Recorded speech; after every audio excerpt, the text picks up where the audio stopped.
Bismillahirrahmanirrahim. Ini sudah dimulai ya?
Bismillahirrahmanirrahim. Assalamualaikum warahmatullahi wabarakatuh. Waalaikumsalam warahmatullahi wabarakatuh. Innal hamdalillah nahmaduhu wa nasta'inuhu wa nastaghfiruh wa na'udzu billahi min shururi anfusina wa min sayyiati a'malina. Man yahdihillahu fala mudilla lahu wa man yudlil fala hadiya lahu. Wa asyhadu an la ilaha illallah wahdahu la syarika lahu wa asyhadu anna Muhammadan abduhu wa rasuluh. Allahumma salli wa sallim wa barik ala nabiyyina Muhammad wa ala alihi wa ashabihi wa man ittaba'ahum bi ihsanin ila yaumiddin. Amma ba'd. Wa ya ma'asyiral muslimin wal muslimat rahimani wa rahimakumullah. Alhamdulillah, segala puji bagi Allah Azza wa Jal yang dengan nikmatnya sempurnalah amal kebaikan kita, dan sebagaimana yang telah kita ketahui bahwasanya pada kesempatan malam ini kita akan belajar tentang tauhid, yaitu tentang ilmu yang berkaitan dengan haknya Allah Subhanahu wa taala yang wajib ditunaikan oleh setiap muslim dan muslimah selama hidupnya di dunia. Para hadirin rahimani wa rahimakumullah, sebagaimana yang kita ketahui bahwasanya di dalam kita menuntut ilmu yang Allah perintahkan, begitu banyak ilmu yang harus kita kuasai.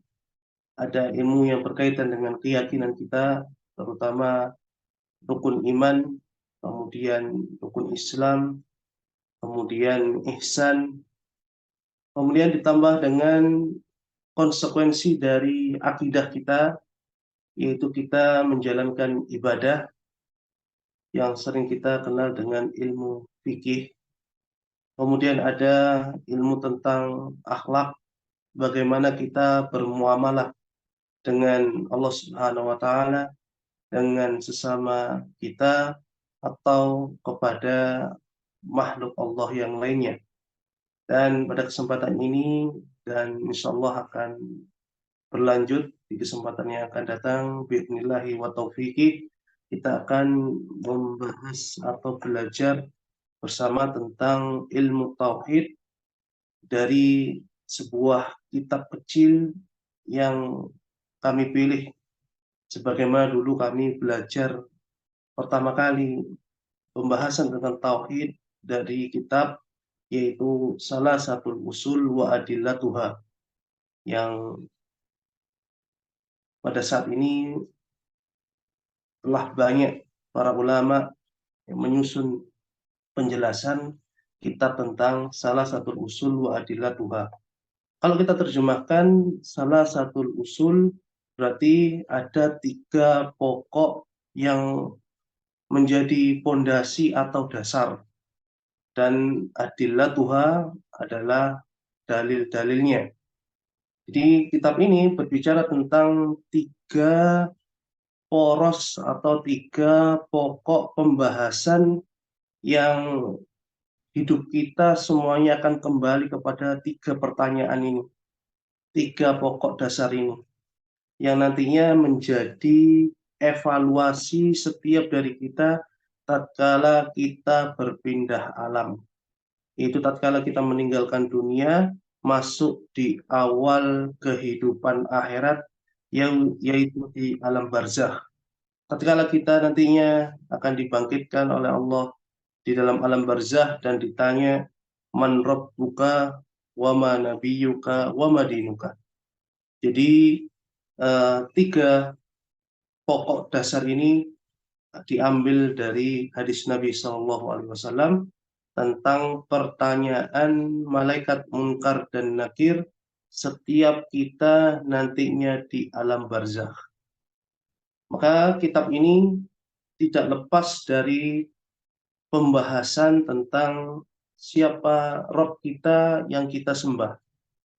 Kemudian siapa Nabi kita yang dengannya kita mendapatkan tata cara menyembah Allah Subhanahu wa Ta'ala, dan tentang agama apa yang kita anut sehingga kita menyembah Allah Tabaraka wa Ta'ala. Kitab ini kitab yang sangat ringkas, sederhana, tapi sangat banyak faidahnya, dan insya Allah kita akan mempelajari matannya dengan sedikit memberikan penjelasan dari apa yang disampaikan oleh para ulama yang lainnya. Kami tidak memilih salah satu penjelasan dari sekian banyak para ulama karena semuanya begitu Masya Allah ya, keilmuan mereka. Jadi kami ambil sebagian dan meninggalkan sebagian yang lain. Mudah-mudahan menjadi sesuatu yang sederhana, mudah, dan sistematis di dalam kita belajar. Para hadirin rahimani wa rahimakumullah, kita masuk dalam matan yang disampaikan oleh penulis. Penulis adalah Asy-Syaikh Al-Allamah Al-Imam Mujaddid. Beliau seorang ulama ya, abad 10 Hijriah. Nama beliau adalah Muhammad bin Abdul Wahhab At-Tamimi An-Najdi, yang beliau adalah salah satu ulama besar bermadhab Hanbali dalam madhab fikihnya. Adapun madhab akidahnya, beliau termasuk ulama akidah berakidah Ahlussunnah wal Jamaah.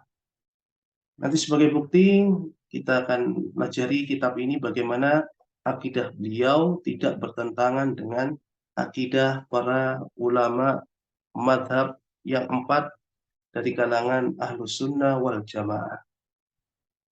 Para hadirin rahimani wa rahmatullah, kita masuk ke matan. Beliau memulai kitab salah satu usul wa adillatuha dengan mengatakan i'lam, ya. Dan sebagian nushah atau naskah beliau memulainya dengan Bismillahirrahmanirrahim, dan itu yang benar. Jadi beliau memulai tulisannya dengan memulainya diawali dengan bacaan basmalah, Bismillahirrahmanirrahim, kemudian baru beliau menyapa kita. i'lam rahimakallahu annahu yajibu alaina ta'allumu arba'i masailah. Beliau mengatakan dengan menyebut nama Allah yang Maha Pengasih lagi Maha Penyayang. Setelah itu beliau mengatakan, ketahuilah, i'lam, semoga Allah senantiasa merahmatimu, bahwasanya wajib bagi kita semuanya untuk mempelajari 4 perkara. Beliau sebelum masuk ke inti salah satu usul wa adillatuha, beliau memberikan 2 muqaddimah. Muqaddimah yang pertama adalah beliau mengatakan, i'lam rahimakallah annahu yajibu alaina ta'allumu arba'i masailah. Ketahuilah, semoga Allah merahmatimu, bahwasanya wajib bagi kita semuanya untuk mempelajari 4 perkara. Jadi sebelum masuk kepada 3 pokok dasar agama kita masuk dulu ke muqaddimah yang disampaikan oleh penulis rahimahullahu ta'ala. Para hadirin rahimani wa rahimakumullah. Basmalah, yaitu ucapan Bismillahirrahmanirrahim, adalah ucapan yang penuh dengan berkah, kebaikan yang sangat banyak, dan yang mengalir terus-menerus sehingga tidak ada habisnya. Itu dinamakan berkah. Jadi kalau kita mendapatkan doa dari saudara kita, semoga Allah memberkahimu, barakallahu fiik, maknanya adalah semoga Allah senantiasa mencurahkan kebaikan yang melimpah dan terus-menerus tiada habisnya. Begitu pula dengan ucapan salam kita, Assalamualaikum warahmatullahi wabarakatuh. Terus semisal itu. Di sini penulis memulainya dengan ucapan Bismillahirrahmanirrahim dalam rangka mencari berkah. Mencari berkah dengan nama Allah Subhanahu wa ta'ala. Mencari berkah dengan nama Allah Ar-Rahman dan Ar-Rahim. Yang kedua nama, yang tiga nama ini, yaitu lafzul jalalah Allah, Ar-Rahman dan Ar-Rahim, ini termasuk nama Allah yang paling agung. Kalau Allah punya Asmaul Husna, jumlahnya lebih dari 100, lebih dari 99, maka di antara nama-nama yang sangat banyak itu, Allah memiliki beberapa nama yang paling istimewa. Yang pertama adalah Allah sendiri. Lafaz Allah itu adalah nama yang paling mulia yang dimiliki oleh Allah Subhanahu wa ta'ala. Yang semua nama Allah, Ar-Rahman, Ar-Rahim, Al-Malik, Al-Quddus, As-Salam, Al-Jabbar, ya, Al-Aziz, Al-Hakim, dan semua nama-nama Allah yang ditetapkan di dalam Al-Quran ataupun di dalam As-Sunnah, semuanya mengarah kembali kepada satu, yaitu Allah Subhanahu wa ta'ala. Jadi sehingga nama ini Allah jadikan nama yang paling mulia dan yang paling dikenal oleh seluruh makhluknya. Dan nama ini, para hadirin, adalah nama yang khusus Allah berikan untuk dirinya. Allah namai dirinya dengan Allah yang tidak boleh diberikan kepada makhluknya. Jadi tidak boleh kita menamakan putra-putri kita itu dengan nama Allah. Namun dianjurkan kita memberi nama anak laki-laki kita dengan nama dengan ta'bid, yaitu Abdun, sehingga menjadi Abdullah. Jadi kita disyariatkan. Karena di sana ada hadis Nabi SAW dari Abu Wahab al-Jushami radhiyallahu anhu. Nabi SAW mengatakan, wahabbul asma'i ilallahi azza wa jalla Abdullahi wa Abdurrahman. Bahwasanya nama-nama yang paling dicintai oleh Allah diantaranya adalah Abdullah dan Abdurrahman. Maka di sini kita boleh memberikan nama putra kita dengan nama Allah, tapi harus dengan ta'bid, yaitu menggandengkannya dengan kata abdu, sehingga menjadi Abdullah. Begitu pula Ar-Rahman itu menjadi Abdul Rahman, dan seterusnya. Abdul Malik, Abdul Aziz, Abdul Hakam, Abdul Hakim, Abdul Rahim, Abdul Rauf, dan sebagainya. Kemudian nama Ar-Rahman ini juga nama istimewa yang tidak boleh diberikan kepada seorang makhluk pun. Sehingga setiap kita wajib memberikan takbid, kata abad, sebelum nama Ar-Rahman. Jadi kita harus memberikan nama anak kita dengan Abdur Rahman. Tidak boleh menggunakan Ar-Rahman saja, karena ini adalah nama khusus bagi Allah Subhanahu wa Ta'ala, yang artinya zat yang memiliki sifat penyayang yang luas. Ya.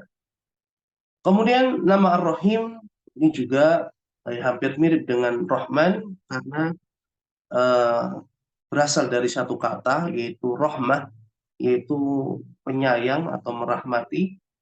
Ya, yang maknanya kalau Ar-Rahman itu zatnya yang maha luas kasih sayangnya, kalau Ar-Rahim adalah perbuatan Allah itu, kasih sayangnya Allah itu sampai kepada pihak lain, kepada kita, pada alam semesta ini. Kemudian ma'asyiral muslimin rahimani wa rahmatullah, penulis memulai dengan basmalah selain dalam rangka tabarruk atau mohon keberkahan kepada Allah, juga dalam rangka untuk mohon pertolongan. Ya. Jadi ketika seorang mengatakan bismillah atau bismillahirrahmanirrahim sebelum mengerjakan sesuatu, maka hakikatnya dia memohon kepada Allah pertolongan untuk mengerjakan perbuatan yang akan dia lakukan.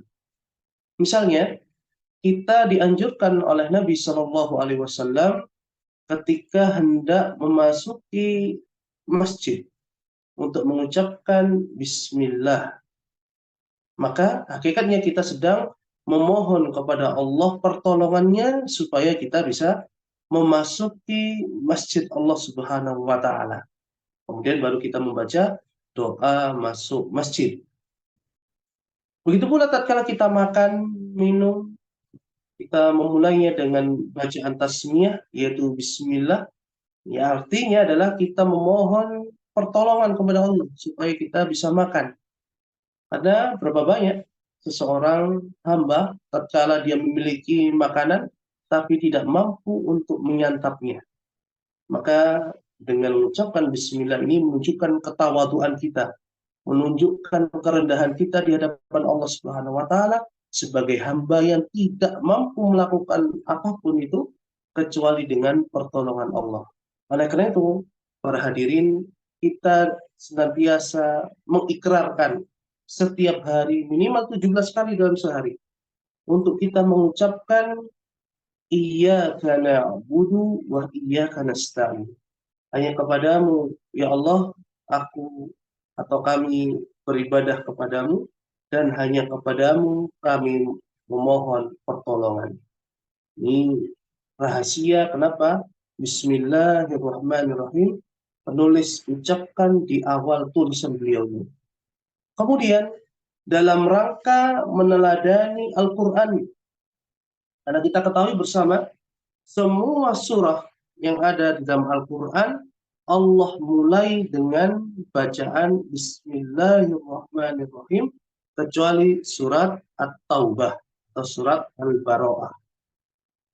Kemudian juga dalam rangka meneladani para nabi. Jadi dalam Al-Quran, Allah Subhanahu wa Ta'ala pernah mengisahkan bagaimana Nabi Sulaiman alaihissalam tatkala menulis surat kepada Ratu Negeri Sabah, beliau memulainya dengan innahu bismillahirrahmanirrahim dari surat An-Naml ayat 30. Nabi Sulaiman memulai suratnya dengan ucapan bismillahirrahmanirrahim. Begitu pula Nabi Shallallahu Alaihi Wasallam tatkala beliau menulis surat kepada pembesar-pembesar kerajaan di sekitar Jaziratul Arab, beliau memulainya dengan Bismillahirrahmanirrahim. kemudian menyebutkan min Muhammad Abdillahi wa Rasul ila Hiraqla azimir Rum. Ini semisal surat beliau kepada Heraklius, raja pembesar negeri Romawi yang beragama Nasrani. Beliau memulai suratnya, dakwahnya dengan menuliskan Bismillahirrahmanirrahim. Maka di sini penulis Syekh Muhammad bin Abdul Wahab rahimahullah ta'ala memulai tulisannya dalam rangka meneladani Nabi Sallallahu Alaihi Wasallam. Kemudian begitu pula para ulama kita, semisal Imam Bukhari rahimahullah ta'ala memulai Sahih Bukhari dengan ucapan Bismillahirrahmanirrahim. Kemudian ma'asyiral muslimin rahimani wa rahimakumullah. Kemudian penulis memulai dengan menyebutkan 4 kewajiban dasar kita mempelajari 4 perkara. Yang pertama adalah penulis mengatakan al-ula al-ilmu. Yang wajib kita pelajari adalah ilmu. Apa itu ilmu? Kata beliau, wa huwa ma'rifatullahi wa ma'rifatu nabiyhi wa ma'rifatu dinil islami bil adillah. Di dalam halaman 43, kalau di file yang kami share itu di halaman 3, page ketiga, tertulis di situ ada halaman 43. Beliau mengatakan al-ula al-ilmu wa huwa ma'rifatullahi wa ma'rifatu nabiyhi wa ma'rifatu dinil islami bil adillah. Beliau memulai bahwasanya perkara pertama yang wajib kita pelajari, wajib kita ilmu adalah tentang ilmu itu sendiri. Maksudnya adalah ilmu syariat. Dengan beliau menjelaskan ilmu itu yang beliau maksud adalah pengetahuan tentang Allah, pengetahuan tentang nabinya, dan pengetahuan tentang agama Islam dengan dalil-dalilnya. Kenapa dengan dalil-dalilnya? Karena Allah tidak mungkin kita kenali, tidak mungkin kita pelajari hanya dengan menggunakan akal pikiran kita. Karena kita tidak bisa melihat Allah di dunia. Kita tidak bisa mengetahui bagaimana Allah kecuali dengan melalui perantara, yaitu ilmu yang Allah turunkan kepada para utusannya, yaitu para Nabi alaihi wassalam, dan secara khusus kepada Nabi kita Muhammad sallallahu alaihi wasallam. Jadi ilmu yang dibahas oleh para ulama fikih, ilmu yang dibahas oleh para ulama akhlak, akidah, dan sebagainya, kalau disebutkan ilmu maksudnya adalah ilmu agama, ilmu syariat.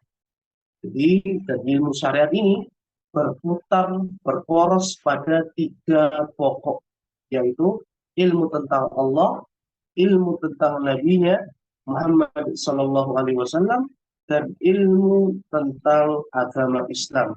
Di dalamnya dibahas syariat, mulai dari berkaitan dengan hati, akidah, keyakinan, kemudian ibadah, amal soleh, sampai kepada muamalah atau akhlak adab Islam. Kemudian yang kedua, penulis mengatakan as-saniyatu al-amalu bihi. Yang kedua adalah yang wajib kita pelajari adalah mengamalkan ilmu itu sendiri. Karena ilmu itu bukan tujuan, tapi ilmu itu adalah perantara untuk kita sampai bisa mengamalkannya. Kemudian yang ketiga, as-salisatu ad-da'watu ilaihi, yaitu mendakwahkan ilmu dan amal. Dan yang terakhir, ar-radi'atu as-sabru 'alal adzafihi, yaitu bersabar dalam menghadapi gangguan di dalam kita mencari ilmu. Kita hadir di meeting Zoom ini, ada gangguannya, menunggu start, kemudian urusan rumah tangga, urusan yang belum makan mungkin, urusan anak yang rewel, suami butuh ini dan itu, atau istri butuh ini dan itu. Kemudian ada kepentingan ini dan itu, semua ada penghalang. Maka di dalam menuntut ilmu wajib untuk kita pelajari bagaimana kita bisa bersabar. Begitu pula dengan kita beramal soleh. Kita menuntut ilmu, sudah duduk, mendengarkan, ada gangguan-gangguan. Mulai dari gangguan orang di sekitar kita, hati kita yang kemana-mana, memikirkan mungkin hutang, memikirkan bagaimana keadaan saudara kita atau orang yang kita cintai, kemudian eh, bagaimana catatan kita diuji, apakah kita mencatat ilmu yang kita dengar, sebagaimana pesan Nabi Shallallahu Alaihi Wasallam, ya, qayyidul ilma bil kitab, ikatlah ilmu itu dengan menuliskannya. Ini ujian. Begitu pula kita ketika sholat, ada ujian di sana, rasa berat, cuaca yang dingin, badan capek setelah bekerja mencari nafkah atau mengurusi urusan rumah. Kemudian kita dituntut masih sholat, maka di situ ada ujian. Maka dakwah yang itu menyampaikan ilmu, itu yang menyampaikan amal soleh, tentu ujiannya semakin besar. Oleh karena itu, para nabi kita, alaihi wassalatu wassalam, terutama Nabi Muhammad Sallallahu Alaihi Wasallam, mereka adalah orang-orang yang sangat sabar dalam menyampaikan apa yang Allah turunkan kepada mereka. Oleh karena itu mereka menjadi hamba pilihan yang Allah pilih untuk menyampaikan agama Allah kepada manusia. Kalau bisa dibayangkan apabila Nabi itu tidak bersabar, bisa jadi dia putus asa. Ditolak, ya sudah berhenti, tidak akan mengajarkan sehingga manusia dalam kesesatan. Ma'asyiral muslimin wal muslimat rahimani wa rahimakumullah. 4 dasar ini wajib kita perhatikan karena semua syariat agama kita itu adalah berkaitan dengan ilmu. Tidak boleh bagi kita meyakini sesuatu yang kita tidak ketahui ilmunya. Kita tidak boleh mengamalkan sesuatu kecuali sesuatu itu kita ketahui ilmunya. Kita tidak boleh mendakwahkan sesuatu kecuali sesuatu itu kita tahu ilmunya. Maka apapun yang kita kerjakan di dalam agama ini wajib didasari oleh ilmu. Begitu pula kita beramal. Kita beramal wajib didasari ilmu. Kita wudhu, kita sholat, kita zakat, kita puasa, kita umroh, kita haji, semuanya wajib menggunakan ilmu. Apabila kita tidak menggunakan ilmu, maka tentunya amal ini akan menjadi sia-sia di sisi Allah Subhanahu wa Ta'ala. Meskipun kita mengerjakannya dalam keadaan ikhlas karena Allah. Kita tujukan semuanya karena Allah. Kenapa? Karena Nabi Shallallahu Alaihi Wasallam telah bersabda, "Man amila amalan laisa alaihi amruna fahuwa raddun." Barang siapa yang mengamalkan suatu amalan yang bukan dari syariat kami, maka dia tertolak. Tertolak di sisi Allah Subhanahu wa Ta'ala. Orangnya dan tentu saja amalannya. Ini ancaman bagi siapa saja yang beribadah, beramal soleh tanpa didasari ilmu. Kemudian, ma'asyiral muslimin rahimani rahimakumullah. Kita bahas yang pertama tentang ilmu. Ilmu itu apa? Ilmu artinya mengetahui kebenaran berdasarkan petunjuk.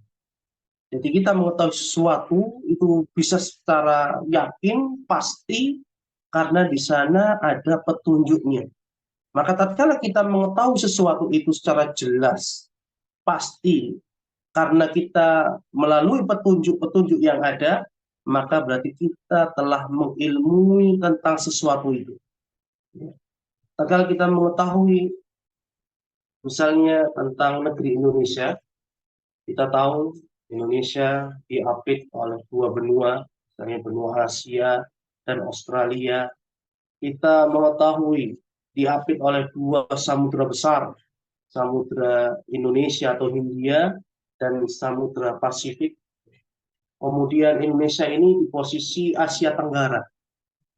Maka kita mengilmui letak geografis Indonesia. Karena secara pasti dan bisa dibuktikan bahwasanya Indonesia memang di kawasan secara geografis semisal demikian itu. Maka tatkala kita mengetahui tentang Allah Subhanahu wa taala berdasarkan petunjuk yang Allah berikan, berdasarkan petunjuk dari Nabi Shallallahu alaihi wasallam, maka tentu kita mengetahui tentang Allah sesuai dengan apa yang Allah inginkan, ya, bukan sesuai dengan apa yang diada-adakan oleh orang lain atau hawa nafsu kita. Begitu pula tatkala kita mengilmui sholat, bagaimana kita memulai sholat, syaratnya apa saja, rukun sholat itu apa, kewajiban sholat itu apa, sunnah-sunnah sholat itu apa, kemudian gerakan sholat itu seperti apa, mulai dari takbiratul ihram sampai salam, kemudian bagaimana kita membaca bacaan di dalam sholat, mulai dari doa istiftah atau iftitah sampai salam, maka kita apabila mengetahuinya berdasarkan petunjuk Allah, berdasarkan petunjuk Nabi Shallallahu Alaihi Wasallam, maka kita disebut orang yang berilmu tentang sholat itu. Jadi ini pengertian dari ilmu, sebagaimana yang disampaikan oleh Imam Asy-Syafi'i rahimahullah. Beliau pernah mengucapkan suatu ucapan yang sangat bagus. Kullul ulumi siwal Qur'ani mushilatun illal hadisu wa ilmu fikhi fid din. Beliau mengatakan setiap ilmu selain Al-Qur'an hanya menyibukkan orang, kecuali ilmu hadis dan ilmu fikih tentang Islam. Al-ilmu makana fihi qala haddasana wa ma siwa dzalika waswasus syayatin. Kemudian beliau mengatakan ilmu itu adalah yang terdapat perkataan haddasana, yaitu ilmu hadis, meriwayatkan kepadaku. Dan selain itu, kata beliau, hanyalah was-was dari syaitan. Ini perkataan beliau. Dan wajib bagi kita untuk berilmu. Nabi SAW mengatakan, talabul ilmi faridatun ala kulli muslim. Menuntut ilmu itu wajib, faridah, atas setiap orang Islam, laki-laki maupun yang perempuan. Dan ilmu yang wajib itu ada dua. Ilmu yang wajib kita pelajari secara darurat, wajib harus kita pelajari, tidak boleh bodoh, tidak boleh jahil, yaitu ilmu-ilmu yang berkaitan tentang kebutuhan kita selama sehari semalam. Mulai dari ilmu akidah, ilmu tauhid, ilmu syirik, ilmu iman, ilmu tentang kufur, ilmu tentang kemunafikan, ya. Itu wajib kita ketahui sehingga kita bisa beragama Islam, sehingga kita bisa berakidah yang benar, kita bisa beriman, kemudian kita bisa menjauhi kekufuran, menjauhi kesyirikan, ataupun menjauhi kemaksiatan atau kemunafikan. Wajib kita pelajari itu. Begitu pula ilmu yang kita butuhkan untuk sehari semalam adalah ilmu tentang bersuci, toharah, berwudu, tayamum, mandi besar, ya. Kemudian ilmu tentang sholat 5 waktu, kemudian ilmu tentang berbakti kepada orang tua. Ya, apabila kita berdagang, misalnya mencari nafkah melalui dagang, maka saat itu kita wajib untuk mempelajari ilmu tentang perdagangan. Ini harus kita perhatikan. Kemudian yang kedua, ilmu yang wajib, yang kedua adalah ilmu wajib kifayah, atau yang sering kita kenal dengan ilmu fardhi kifayah. Ilmu yang apabila sudah ada kaum muslimin yang mempelajarinya, maka sisa dari kaum muslimin yang ada di suatu negeri itu gugur kewajibannya. Misalnya ilmu belajar tentang usul fikih, ya, bagaimana orang menjadi mufti, bagaimana memperlakukan dalil, ini tidak semua kaum muslimin wajib. Kemudian ilmu tentang uh, permasalahan tafsir, ilmu tentang tafsir. Tidak semuanya harus belajar tafsir, tapi harus ada yang belajar tafsir. Begitu pula ilmu tentang warisan, itu harus ada. Tapi kalau tidak ada, maka semua kaum muslimin di suatu daerah itu berdosa karena meninggalkan kewajiban. Dan yang ketiga, apabila ilmu yang fardu kifayah itu, ya, tidak ada yang mengerjakannya, kemudian kita ingin mempelajarinya, maka berubah. Kalau kita mempelajarinya menjadi hukum sunnah atau dianjurkan. Begitu pula dengan ilmu kedokteran, ilmu tentang kesehatan, ini hukumnya adalah fardu kifayah. Harus ada dari kalangan kaum muslimin yang menjadi dokter, yang menjadi bidan, yang menjadi perawat dan tenaga medis atau apoteker. Sehingga kesehatan kaum muslimin ini terjaga, sehingga ibadah dan keberlangsungan kaum muslimin di dunia ini tetap langgeng. Kemudian, para hadirin rahimani rahmatullah, kita masuk ke pembahasan kewajiban yang kedua, yaitu beramal.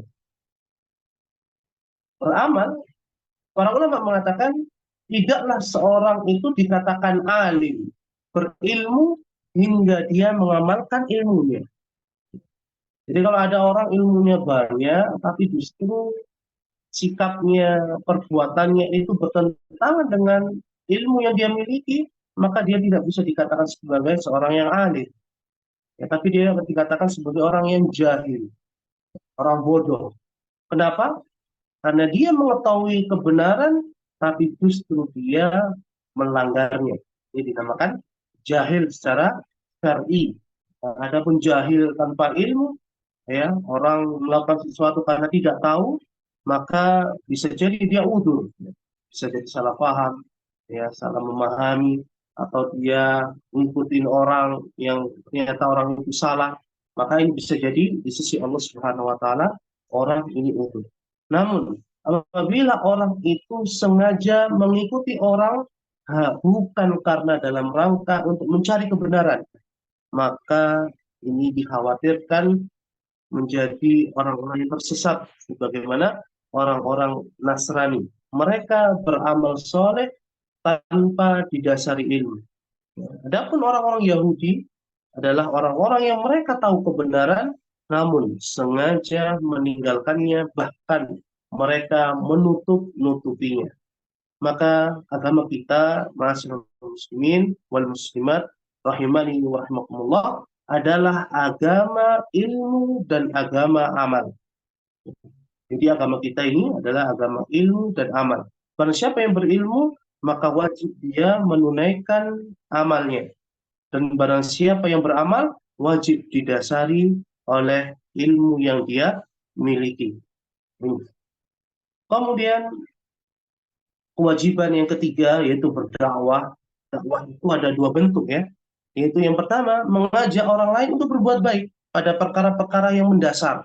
Sholat berjamaah, sholat 5 waktu, puasa di bulan Ramadan, kemudian haji ke Baitullahil Haram, berzakat, ya. Ini orang-orang sudah tahu. Maka semua orang, ya, bisa untuk terjun di dalam medan dakwah ini. Dan ada yang kedua, bentuk dakwah yang tidak sembarangan orang bisa untuk memasukinya. yaitu apa yang dilakukan oleh seorang ustadz, seorang ulama, di mana dia mengajarkan ilmu bertahap dari yang paling dasar hingga yang paling sulit, yang paling sederhana hingga yang paling detail rumit. Maka ini tidak boleh bagi setiap orang masuk di dalamnya, hanya khusus orang-orang yang berilmu saja. Dan Allah Subhanahu wa taala perintahkan Nabi Muhammad sallallahu alaihi wasallam untuk berdakwah di atas ilmu. Sehingga siapapun dari umat ini yang mendakwahkan, ya, dakwah, yang berdakwah, ya, atau sebagai dai, wajib untuk memperhatikan apa yang Allah sampaikan dalam surat Yusuf ayat 108. Allah mengatakan, "Qul hadhihi sabili ad'u ila Allahi ala basiratin ana wa man ittaba'ani wa subhanallahi wa ma ana minal musyrikin." Beliau, yaitu Nabi Muhammad SAW, diperintahkan oleh Allah untuk mengatakan, inilah jalan agamaku. Aku dan orang-orang yang mengikutiku mengajak kalian kepada Allah dengan hujjah yang nyata, dengan ilmu. Di sini Allah Subhanahu wa taala memerintahkan Nabi Muhammad untuk mengabarkan kepada kita semuanya supaya jangan sampai ada yang berdakwah dengan tanpa ilmu. Karena Nabi saja yang mendapatkan ilmu dari Allah melalui perantara Jibril diperintahkan menyampaikan hanya yang beliau ada ilmunya. Maka wajib bagi dai untuk bertakwa kepada Allah, tidaklah mengajarkan kepada kaum muslimin kecuali ilmu yang Allah berikan kepadanya. Ini juga nasihat untuk utama bagi saya yang sebagai di sini dai atau pemateri. Begitu pula Nabi SAW juga mewanti-wanti setiap dai, setiap penceramah, ya, setiap pendakwah dengan hadis Nabi SAW, "Ballighu anni walau ayat." Sampaikanlah dariku meskipun satu ayat saja. Maksudnya satu ayat yang dia ketahui benar-benar dari Nabi SAW. Selain daripada itu tidak boleh.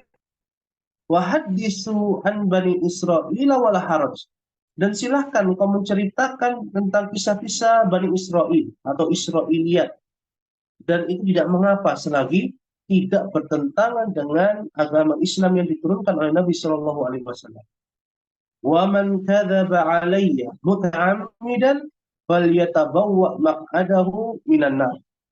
Kemudian Nabi Shallallahu Alaihi Wasallam mengatakan, dan barang siapa yang sengaja berdusta atas namaku, dia menyebutkan hadis yang tidak aku ucapkan misalnya, maka hendaknya dia mengambil tempat duduknya kelak dari api neraka.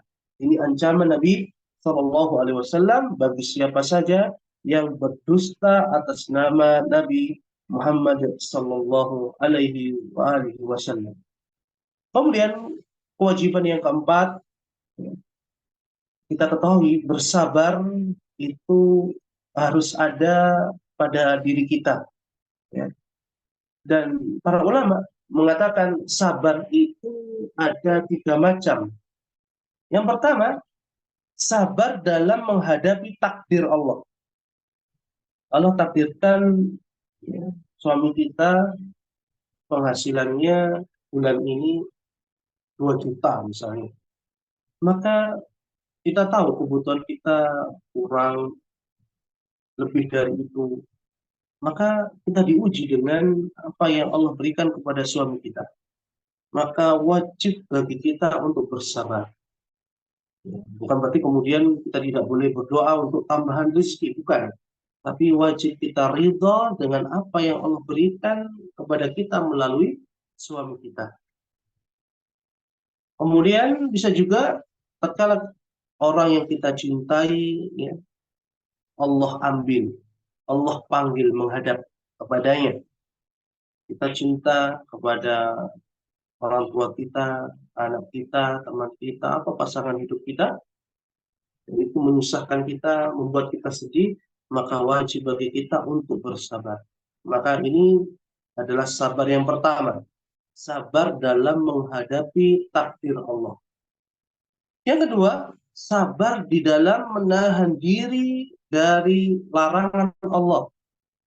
Misalnya kita bersabar ya, karena kondisi perekonomian kita yang lagi semisal ini ya, krisis, kita diuji dengan mencuri. Maka tatkala kita menahan diri, tidak mencuri, ya, kita takut dosa, ya, kita takut azab Allah Subhanahu wa taala. Hakikatnya kita sedang bersabar di dalam meninggalkan larangan mencuri. Jadi kita meninggalkan mencuri itu bersabar. Begitu pula misalnya laki-laki dihadapkan dengan wanita-wanita yang sangat banyak. Ya, dia diuji dengan kecantikan mereka. Dia tahu dia harus menundukkan pandangan, tidak boleh ya melakukan pandangan lebih dari satu kali misalnya. Maka dia tatkala mempertahankan ya, perintah itu berarti dia bersabar dalam menahan diri dari larangan Allah. Dan yang ketiga, sabar dalam menjalankan perintah Allah. Ya. Misalnya, sabar di dalam dia bertauhid. Sabar dia di dalam mengerjakan sholat 5 waktu. Dia bersabar di dalam mentaati perintah suaminya. Dia bersabar di dalam berbakti kepada kedua orang tuanya. Dia bersabar di dalam mendidik putra-putrinya.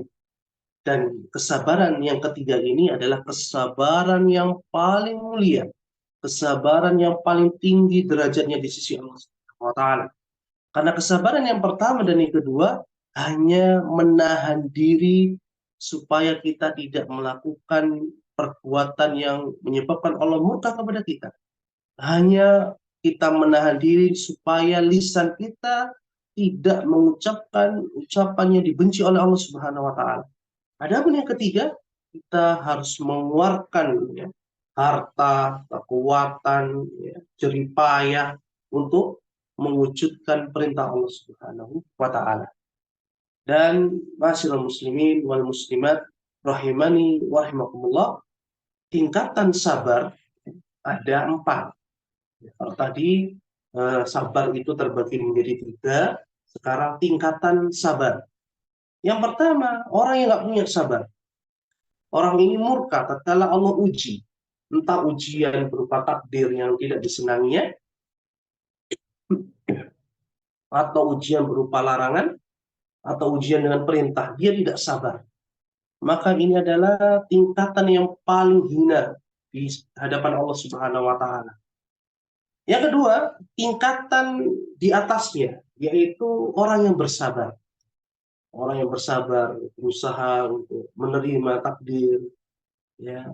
Kemudian dia bersabar menjalankan perintah Allah, kemudian dia bersabar meninggalkan larangan Allah, dan ini hukumnya wajib bagi setiap muslim dan muslimah. Yang ketiga, derajatnya lebih tinggi daripada orang bersabar, yaitu derajat ridho. Jadi tidak hanya dia bersabar di dalam menghadapi 3 takdir tadi, tapi dia menerima sepenuh hati ini semuanya adalah kehendak Allah Subhanahu wa taala.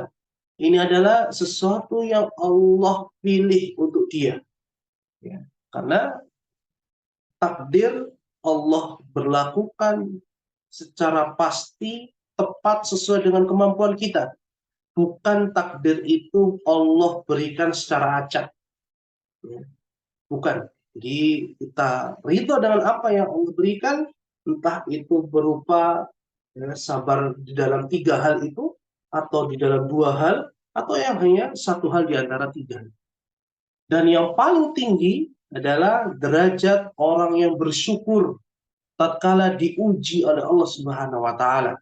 Dia tidak hanya bersabar, dia tidak hanya ridho dengan apa yang Allah berlakukan kepada dirinya, tapi dia justru bersyukur kepada Allah telah dipilih dengan diberikan ujian itu, dan pasti Allah tidak akan menyia-nyiakan kesabaran kita.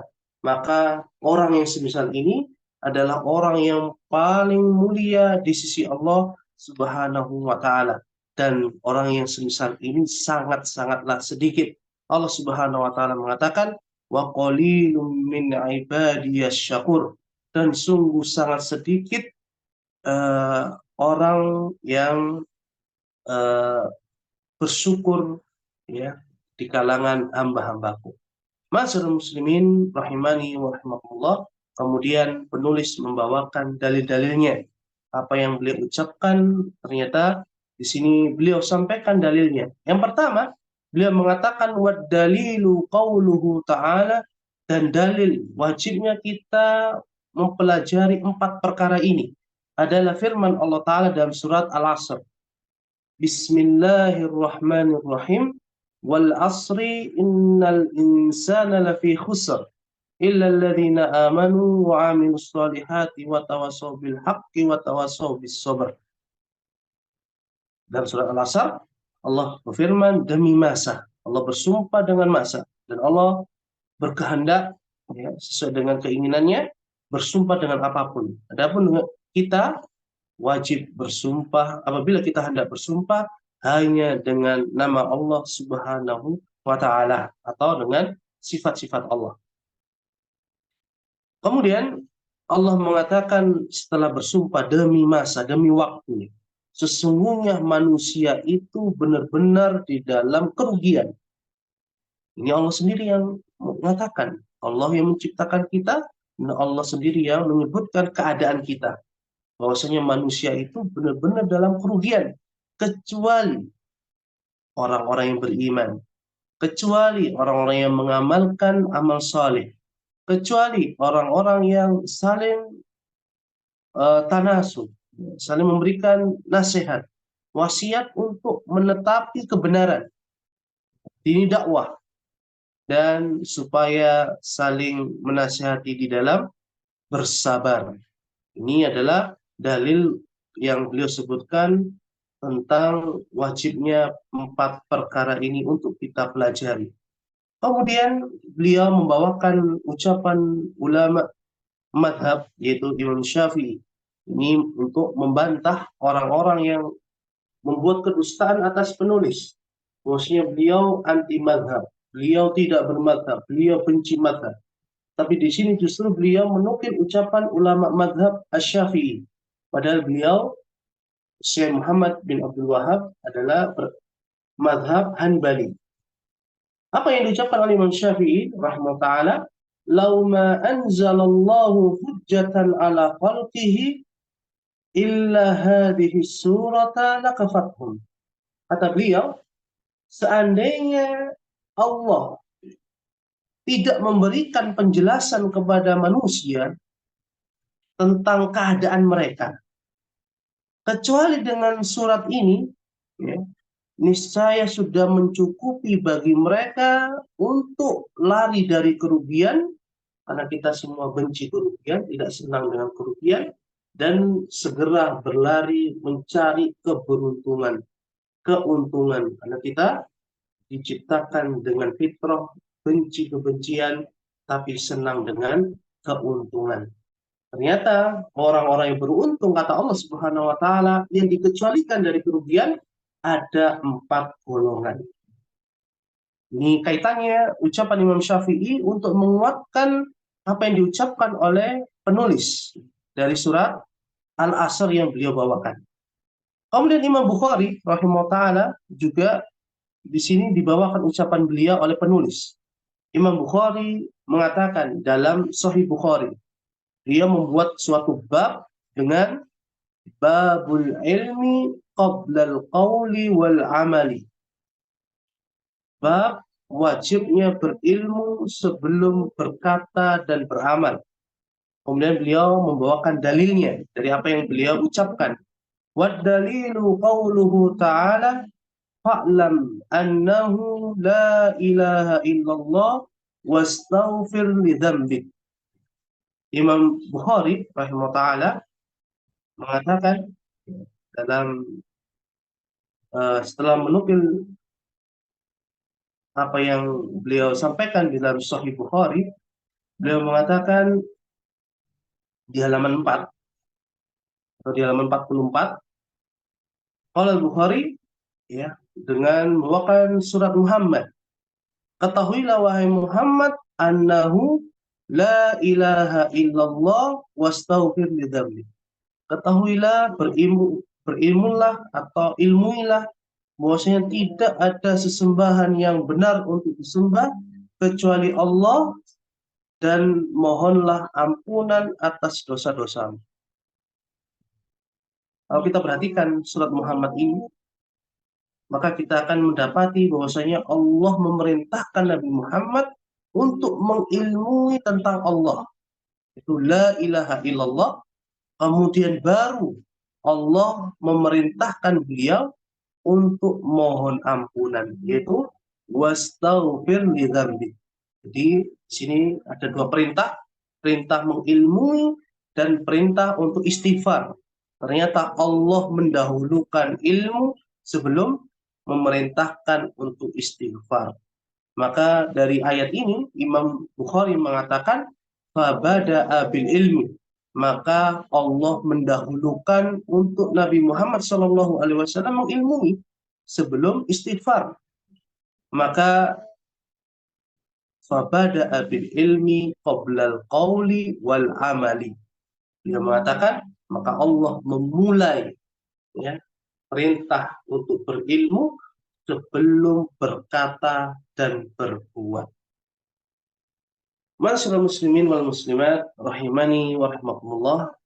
Jadi ini adalah apa yang disampaikan oleh penulis, yaitu Syekh Muhammad Ibn Abdul Wahhab rahimahullah tentang muqaddimah. Ini baru muqaddimah yang beliau sampaikan. Pentingnya 4 perkara ini sebelum kita masuk ke dalam pokok pembahasan yang beliau ingin sampaikan tentang 3 poros, 3 landasan dasar agama atau kita dalam beragama, yaitu wajibnya kita mengilmui. Dan ilmu itu adalah ilmu tentang Allah, ilmu tentang nabinya yaitu Muhammad SAW, dan ilmu tentang agama Islam, dan semuanya harus dilandasi, harus berdasarkan dalil, dan dalil itu adalah petunjuk dari Allah Subhanahu wa taala atau dari Nabi Muhammad, dari hadisnya beliau Sallallahu Alaihi Wasallam. Kemudian kewajiban yang kedua, setelah kita berilmu, wajib bagi kita untuk mengamalkan ilmu itu.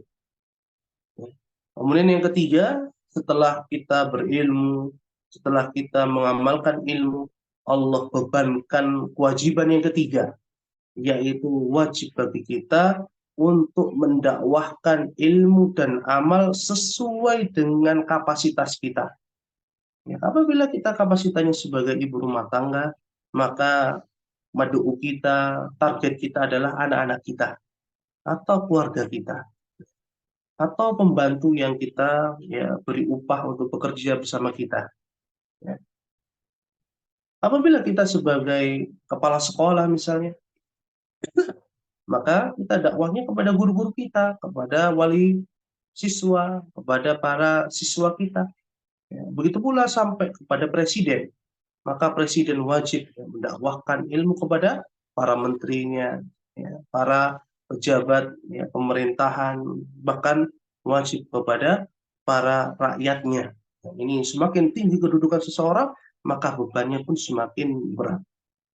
Kemudian kewajiban yang keempat, ya, adalah kewajiban yang menyertai 3 kewajiban yang 3 tadi, yaitu wajibnya kita bersabar di dalam berilmu, mencari ilmu, di dalam kita beramal soleh, mengamalkan ilmu. Wajibnya kita mendakwahkan ilmu, wajib bersabar. Ya. Maka barang siapa yang memiliki 4 ini, maka dipastikan dia terhindar dari kerugian, dan pasti Allah berikan keberuntungan. Dan barang siapa yang kurang dari itu, maka dia mendapatkan keberuntungan sesuai dengan apa yang dia usahakan. Oleh karena itu, ma'asyiral muslimin rahimani wa rahmatullah, maka wajib bagi kita sebelum kita berilmu, sebelum kita beramal soleh, berdakwah, wajib kita menata niat kita supaya kita tatkala menuntut ilmu, beramal atau berdakwah, supaya Allah menolong kita, supaya Allah menjauhkan kita dari kerugian di dunia ataupun di akhirat, supaya Allah menolong kita menjadi hamba-hambanya yang beruntung. Ini harus kita sering kuatkan di dalam hati kita. Dan mungkin ini yang dapat kita pelajari untuk kesempatan yang berbahagia ini. Kita akan lanjutkan di kesempatan yang akan datang.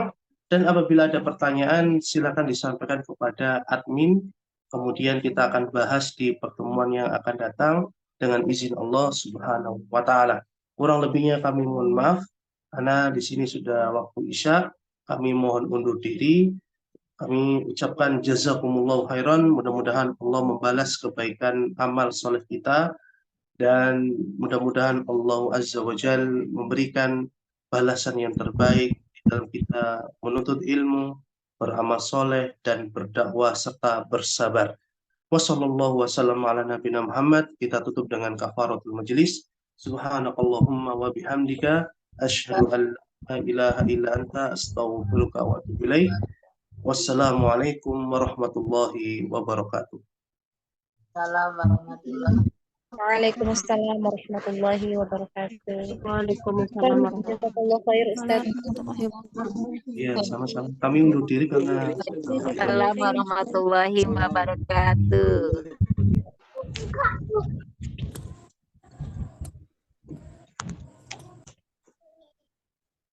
Kalau tentang dia ada yang